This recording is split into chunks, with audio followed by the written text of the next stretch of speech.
मेहमान जुड़े हैं। संदीप टंडन हमारे साथ जुड़े हैं, CEO and CIO quant mutual fund के। संदीप, मॉर्निंग टू यू, शुक्रिया इस बातचीत में शामिल होने के लिए। नाउ ऑब्वियसली थोड़ा सा मिक्स्ड है रुझान मार्केट के लिए, बिकॉज जब ग्लोबल मैक्रो ट्रेंड जो है वो कुछ हद तक एक हेडविंड क्रिएट कर रहा है मार्केट के लिए। फंडामेंटली इंडिया स्टोरी अच्छी है, ग्रोथ मोमेंटम भी बरकरार है। कल हमने आरबीआई से इनफैक्ट एक पॉजिटिव सरप्राइज भी देखा, लेकिन इन सब के बावजूद हम देख रहे हैं कि एक तो सेलिंग जो है मार्केट में एफआईएस की वो रुक नहीं रही है और वॉलेटिलिटी काफ़ी ज़्यादा है। ये जो ग्लोबल मैक्रो ट्रेंड्स हैं उस पर आपका व्यू क्या है इस समय, संदीप? देखिए, हम लोग काफी टाइम से बोल रहे हैं कि 2019 से हम लोग बात करते हैं कि 2021 से इन्फ्लेशन बहुत अच्छे स्केल पे आएगा और वो आना स्टार्ट हो चुका है। तो एक चीज अपने को क्लैरिटी रखनी चाहिए कि ये जो इन्फ्लेशन है वो लॉन्ग टर्म ट्रेजेक्टरी उसका अप है। Interest rate, global interest rate, particularly develop market interest rate, उसका ट्रेजेक्टरी भी अप है। बट हम लोग का प्रॉब्लम क्या हुआ है कि हम लोग ने इतने कम नेगेटिव इंटरेस्ट रेट देख लिए, इतने लो इंटरेस्ट रेट देख लिए, तो आपका एक बेंचमार्क, एक साइकोलॉजिकल बन गया है कि इतना लो इंटरेस्ट रेट रहना चाहिए। ओके, जो हिस्टोरिकली कभी भी नहीं रहा है। तो जैसे ही थोड़ा सा स्टेबिलिटी आएगा तो मार्केट में भी थोड़ा सा स्टेबिलिटी आएगा। बट 2022-23 तक भी हम लोगों को तो बहुत वॉलेटाइल मार्केट लगता है और आपको छोटे छोटे वॉलेटिलिटी के ऊपर कैपिटलाइज करना पड़ेगा।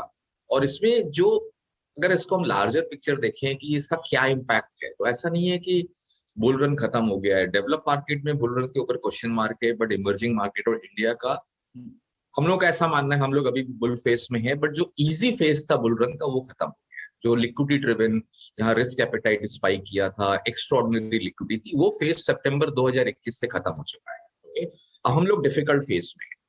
अगर डिफिकल्ट फेस और बुल रन में है तो हमको क्या देखना है कि क्या क्या सेक्टर और क्या एरियाज में कैरेक्टरिस्टिक क्या आ रहा है। तो एक अपने ग्रोथ स्टॉक का कैरेक्टरिस्टिक दिखता है कि ग्रोथ स्टॉक में एक्स्ट्रा ऑर्डिनरी यूफोरिया होगा ग्लोबली। मैं इंडिया की बात नहीं कर रहा हूँ, चाहे उसमें टेक्नोलॉजी स्टॉक्स हो या एक्स्ट्रा ऑर्डिनरी, जहां पे भी ग्रोथ आ रही थी, technology was the leader in that category. वो सेक्टर का एक टॉप हो गया है जिसपे लोग लिवरेज करके लो इंटरेस्ट रेट एनवायरमेंट में काफी बड़ा एक्सपोजर बिल्ड करते हैं। तो दैट साइकिल इज रिवर्स।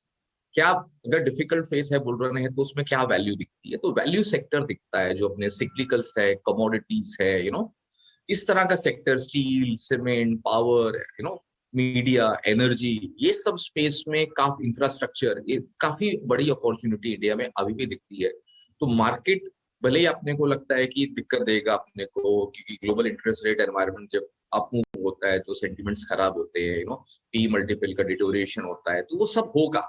लेकिन हर सेक्टर के लिए सब कुछ वैलिड नहीं है। तो हमको वो सेक्टर आइडेंटिफाई करने हैं जो इस साइकिल को भी हम अच्छे से प्ले कर पाए। बिल्कुल। और ये संदीप, आपने काफ़ी इंटरेस्टिंग बात कही कि जो इजी फेस था मार्केट का वो शायद निकल चुका है, बुल रन इंटैक्ट है, लेकिन हर किसी को ज़्यादा सिलेक्टिव होना पड़ेगा, क्वालिटी कॉन्शियस होना पड़ेगा। अब तक इस बार के जो रिजल्ट्स आए और बाकी जो मैक्रो इंडिकेटर्स हैं उसके आधार पर कुछ नया आपके रडार पर आया है? कुछ इंटरेस्टिंग सेक्टर्स इमर्ज हुए हों, या फिर एक ये जो भी उम्मीद बनी हुई है कि इस बार जो समर ब्रेक होगा उसमें एक अच्छा खासा रिवेंज ट्रैवल भी देखने को मिल सकता है? इन सब को जोड़कर अगर हम देखें तो आपकी टॉप ऑफ द माइंड क्या सेक्टर्स हैं आपके? देखिए, जैसे हम लोग क्वांट म्यूचुअल फंड में हम लोग कैसा देखते हैं इसको, कि हम लोग एक मैक्रो के साथ बिग मैक्रो पिक्चर देखते हैं, उसको अपना डोमेस्टिक माइक्रो के साथ को कंबाइन करके जब हम देखते हैं कि मनी फ्लो एनालिसिस देखें, अगर जैसे आपने बात करी एफआईएस का सेलिंग है, तो वो भी एक हमारे लिए एक बैक ऑफ द कैलकुलेशन है कि जो एफआईएस सेंट्रिक स्टॉक्स है, ओवर ओनरशिप उनका ज्यादा है, उन स्टॉक को हम अपने पोर्टफोलियो में बहुत सेलेक्टिव रख पड़ते हैं। एक मैं काफी टाइम से एक इंपॉर्टेंट बात बोल रहा हूँ कि जैसे लोग हमेशा लास्ट, अगर हम 2007-8 से देखें या पर्टिकुलरली 2000 अगस्त 2012 से देखें, तो ग्रोथ स्टॉक ने बहुत बड़ा मोमेंटम किया है।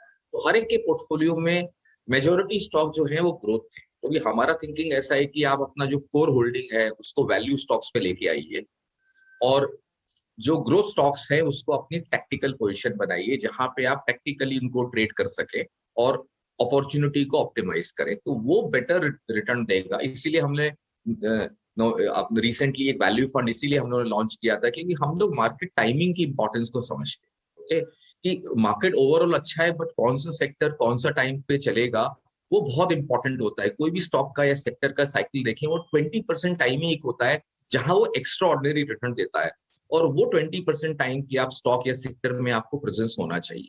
तो वो हिसाब से अगर हम डील करें ना, तो एक अच्छा अपॉर्चुनिटी बाजार में अभी भी है। भले ही डिफिकल्ट फेस है, बुल रन है इंडिया में, लेकिन अभी भी बहुत अपॉर्चुनिटीज है। संदीप सर, बहुत शुक्रिया आपका, आप 18 और स्वदेश को आज समय दे रहे हैं। एक सवाल ये था कि अब बजट कंक्लूड हो चुका है और साथ ही ये पॉलिसी भी आ चुकी है। अब मार्केट के पास एक तो ट्रिगर क्या है, किस चीज़ को ज़्यादा नोटिस करेगा? अगर आप ये कहेंगे कि वो ग्लोबल को नोटिस करेगा, वो क्रूड को नोटिस करेगा, वो फेड की बैठक को नोटिस करेगा, और वो हो सकता है बॉन्ड यील्ड को नोटिस करे। सर, ये कब तक चलेगा? क्या इंडिया और यूएस ऐसे ही चलते रहेंगे पैरेलल? इंडिया की अपनी कोई पहचान नहीं? नहीं, देखिए, जैसे यूएस मार्केट, और मैं यूएस से ज्यादा डेवलप मार्केट ओवरऑल बात करें और विद इन यूएस में अगर देखें, तो उनका तो एक क्लासिक अच्छा टॉप भी दिखता है हमको from a longer term perspective. But सिर्फ अगर वो यूएस है तो फिर mother of all of exchanges है, तो यूएस में अगर सेंटिमेंट्स इम्पैक्ट होता है तो ग्लोबली आता है। बट आपने जो सही सवाल पूछा है कि कहीं ना कहीं ये डीकपल होगा, मुझे भी लगता है कि एक आध क्वार्टर के अंदर ये डीकपलिंग प्रोसेस स्टार्ट होगा। जैसे आप हमेशा देखेंगे मॉर्निंग में उसका इम्पैक्ट ज्यादा रहता है, उसके बाद सेटल हो जाता है। आज आज मॉर्निंग का भी आप देखेंगे तो गैप डाउन बहुत बड़ा है, अभी मार्केट स्टेबलाइज होने लगा है। सेलेक्ट सेक्टर और सेलेक्ट स्टॉक्स का अपमूव स्टार्ट हो गया। तो हमको वो सुबह तो मॉर्निंग में एक सेंटिमेंट्स रहेगा जिसको जाने में काफी टाइम लगेगा एकदम। बट अगर हम, जैसे आपने बजट की बात करी, बजट की देखें या आरबीआई पॉलिसी देखें, तो गवर्नमेंट का क्या थर्स्ट दिखता है? क्लियर कट इंफ्रास्ट्रक्चर पे फोकस दिखता है। अगर इंफ्रास्ट्रक्चर में हम लोग बात करते हैं, जैसे मैंने आपको बोला कि मेटल स्टॉक अच्छे लगते हैं, कि पावर सेक्टर अच्छा लगता है, कि सीमेंट स्टॉक अच्छे लगते हैं, तो पूरा जो इंफ्रास्ट्रक्चर बास्केट है, चाहे कैपिटल गुड स्टॉक्स हो, इंजीनियरिंग कंपनीज हो, वो एक स्पेस है जो अंडर ओनरशिप भी है वहां पे। वो कई सालों से 2008 के बाद कोई डिसाइसिव मूव उस सेक्टर में नहीं आया है। मेटल्स में हमने जो मूव देखा है वो भी लास्ट एक साल में देखा, और अभी भी कोई आप बोलो कि metal stocks globally top out हो गए, तो नहीं लगता है। इनफैक्ट इन्फ्लेशन हेज करने के लिए कमोडिटी स्टॉक में आप लॉन्ग रहेंगे, this is the perfect hedge which you can create in your portfolio. तो लार्जर पर्सपेक्टिव देखेंगे ना, अगर हम सेक्टर एलोकेशन ठीक करेंगे तो हमारा ओवरऑल पोर्टफोलियो का परफॉर्मेंस अच्छा रहेगा। Right, morning Sandeep, Priyanka here. Absolutely. तो इस वक्त सेक्टर चूज करके चलना होगा जो आपको प्रॉफिटेबल। हेडविंड्स तो इस साल बाजार में बहुत रहेंगी, लेकिन कई सारे सेक्टर्स जहां अभी भी परफॉर्मेंस मिल सकती है, जहां रिटर्न्स मिल सकते हैं, this is what we are picking. But Sandeep, ऐसे में अगर हम यहाँ पर हेडविंड्स की बात करें तो किस तरह की और हेडविंड्स पॉसिबल है? क्योंकि अगर आप इंटरेस्ट रेट के सिनेरियो को देखें तो इन्फ्लेशन के फिगर्स यूएस के मार्केट्स में जितनी एंटिसिपेट की जा रही थी उससे बढ़कर ही आई। कल जो फिगर्स आई, बात यहाँ ये भी की जा रही थी कि शायद सिर्फ फेड 4 रेट हाइक करेगा, लेकिन अब 6 बार रेट हाइक करने की बात की भी जा रही है। ये भी एक कंसर्न निकल कर आ रहा है कि जुलाई तक शायद 1% रेट हाइक हो जाएगा। लेकिन इंडियन सिनेरियो में आप किस तरह से इसको देखेंगे? यहाँ पर भी इन्फ्लेशन की वही कंसर्न्स है, लेकिन यहाँ रेट हाइक नहीं हुआ, यहाँ पर आरबीआई ने कोई चेंजेस नहीं किए। तो ऐसे में बैंक्स को किस तरह से आप देख रहे हैं? क्योंकि अगर रेट हाइक होते हैं तो भी banks continue to be resilient for some time. कैसा व्यू रहेगा आपका इस सेक्टर पर? देखिए, ऐसा है मार्केट में ना, हम लोग अगर बिहेवियर फाइनेंस के एंगल से देखें हर चीज को, तो मार्केट पार्टिसिपेशन हमेशा ओवर रिएक्ट करते हैं। ओके, इवेंट होता है, उस इवेंट पे भी ओवर रिएक्शन होता है, और कुछ लोग प्रीएम्प्ट भी करते हैं। तो दोनों तरह का फिनोमेना प्ले आउट होता है बाजार में। अगर हम जैसे 2008 में देखें, जब पहली बार क्वांटिटेटिव ईजिंग आया, तो हमको नहीं लगा था कि ये कंटिन्यू रहेगा, सबको लगा था एक टाइम आया। लेकिन अगर लास्ट 13 साल में देखें तो 5 टाइम क्वांटिटेटिव ईजिंग हुआ। ऐसे ही हमको क्या लगता है कि 2027-28 तक जो हमारा बिग पिक्चर है, कि आप मल्टीपल राउंड ऑफ ईजिंग देखेंगे और मल्टीपल राउंड्स ऑफ टेपरिंग भी देखेंगे। तो ऐसा नहीं है कि वन वे इंटरेस्ट रेट बढ़ता रहेगा। ओके, फेड को अगर मार्केट का इश्यूज दिखा और ओवरऑल सिचुएशन खराब लगी तो ईजिंग भी होगा। तो ये कहना गलत होगा कि वन वे मार्केट अब जाएगा। मेरे को नहीं लगता है कि 4 और 6 इंटरेस्ट रेट बढ़ने वाले हैं, क्योंकि यूएस मार्केट जो फेड के लोग हैं और काफी मेच्योर लोग हैं, वो मार्केट का एनवायरनमेंट को समझते हैं। तो मुझे नहीं लगता है कि 2 या 3 हाइक से ऊपर कोई हाइक आएगा 2022 के अंदर। बट ट्रेजेक्ट्री डायरेक्शनली अप है, और जैसे ही थोड़े बहुत लॉजिस्टिक इश्यूज काफी हद तक मार्च तक सॉर्ट आउट होंगे, लेकिन फर्स्ट हाफ तक जैसे ग्लोबली लॉजिस्टिक इश्यूज जिसके कारण ये बड़ा इन्फ्लेशन आया है, वो भी सेटल हो जाएगा। पर्टिकुलरली जो ओशन फ्रेट चार्जेस है, शिपिंग चार्जेस हैं, इस तरह के जो अपने भाव 2-3 गुने हो गए, कमोडिटी के प्राइस जो बढ़े, लेकिन जो ओवरऑल फ्रेट कॉस्ट था वो बहुत मल्टीपल टाइम्स में मूव हुआ था, तो वो सेटल होगा, तो इन्फ्लेशन पे भी थोड़ा विराम लगेगा। तो मेरे को ऐसा लगता है कि इस तरह से हमको पैनिक नहीं करना चाहिए कि एकदम वर्टिकल हो जाएगा। बट ठीक है, 1.5, 2, 2.5, 3% तो इंटरेस्ट रेट होते थे ना ग्लोबली, ऐसा नहीं है कि इस तरह के इंटरेस्ट रेट्स नहीं रहे हैं। ओके, बट हम लोग नेगेटिव टेरिटरी से सडनली स्पाइक कर रहे हैं, तो ऑब्वियसली नेचुरली है कि वो एक ह्यूमन रिएक्शन होता है जिसको हम मैनेज कर रहे हैं इस समय। बट मेरे को इतना घबराहट नहीं लगती है कि अपने को ऐसा पैनिक करना चाहिए, और इंडिया में तो काफी सिचुएशन बेटर है, क्योंकि मैं इमर्जिंग मार्केट को अगर हम करेंसी से देखें, करेंसी मार्केट आपको सबसे अच्छा क्लू देता है कि अपने इमर्जिंग मार्केट या इंडिया में भी कहीं पे भी कोई करेंसी से रिलेटेड कोई चैलेंजेस अभी तक आए नहीं। एक्स्ट्राऑर्डिनरी चॉपीनेस, एक्स्ट्राऑर्डिनरी वॉलिटी हमने नहीं देखा। इनफैक्ट ब्राजील रियल तो एप्रिशिएट हो गया लास्ट कुछ दिनों में। तो इमर्जिंग मार्केट का सिचुएशन डेवलप मार्केट से बहुत अच्छा रहने वाला है। इवन ग्लोबल इन्फ्लेशन रेट्स बढ़ते हैं या इंटरेस्ट रेट्स बढ़ते हैं तो भी इंडिया में सिचुएशन उतना खराब नहीं है। बट आपको सेक्टर और स्टॉक्स अच्छे से सेलेक्ट करने, आप सेक्टर राइट सेलेक्ट करेंगे ना, तो ये हेडविंड को भी मैनेज कर सकते हैं।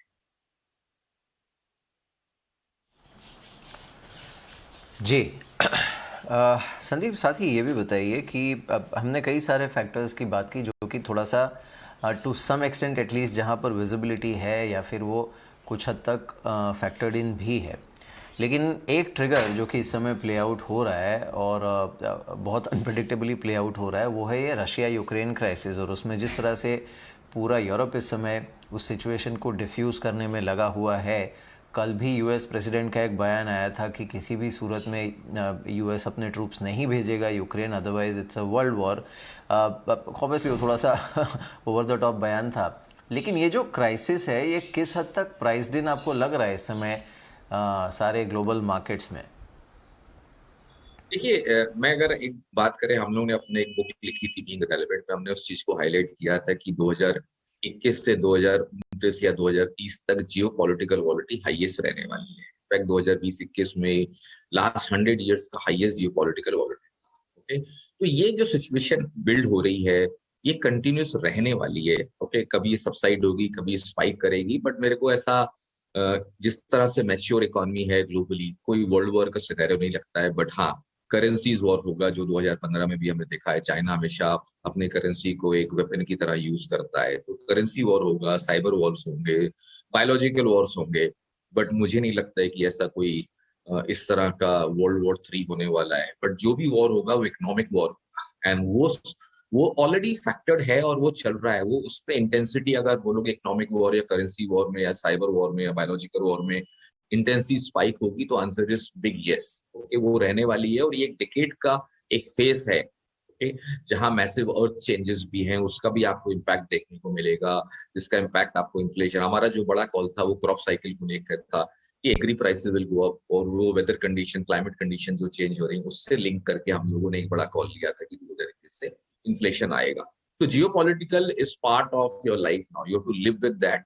इसलिए मैं आपको बोलता हूँ ये पूरा फेस हम लोग के हिसाब से तो वॉलिटी एक्सपेंशन फेस एटलीस्ट 2023 तक जाएगा, जहां पे global market, multiple asset classes की वॉलिटी बहुत ज्यादा रहने वाली है। और आपको उसको फेस को, जैसे हम लोग अपने हमेशा एक बात करते हैं कि you make volatility this invisible person as your best friend. Problem कहाँ होता है कि हम वॉलिटिलिटी से घबराते हैं। लोग बात करते हैं बाजार स्टेबलाइज हो जाएगा तो मैं 20% ऊपर भी ले लूंगा। बट जो तरह की वॉलिटी आती है उसको अगर आप ऑप्टिमाइज कर पाए अपने पोर्टफोलियो में, क्योंकि जब आपको कॉम्प्लेंसी दिखिए तो आप प्रॉफिट बुक करिए, जब आपको एक्स्ट्रा ऑर्डिनरी पैनिक दिखिए तो आप उस अपॉर्चुनिटी को पैनिक होने की जगह अपॉर्चुनिटी बाय करने के लिए लीजिए। तो उस तरह से अगर आप अपना ये पूरा गेम साइकोलॉजिकल है। ओके, और हम लोग जब भी ओवर रिएक्ट करते हैं तब हमारा नुकसान ज्यादा होता है।